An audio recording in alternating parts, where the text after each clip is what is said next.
பாசிப்பருப்பு சுரக்காய் முட்டியாஸ் ரெடி பண்ணும் விதம். ஃபஸ்ட்டு பாசிப்பயிறு ஊற வைத்தது மிக்சி ஜாரில் போட்டு இது கூட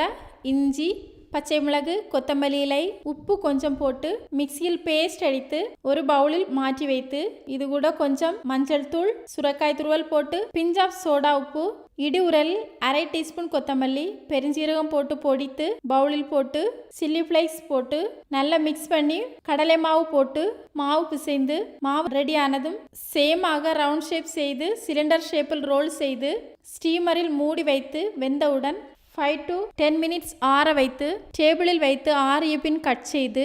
கடாயில் ஆயில் ஊற்றி கடுகு போட்டு கடுகு வெடித்தவுடன் கறிவேப்பிலை போட்டு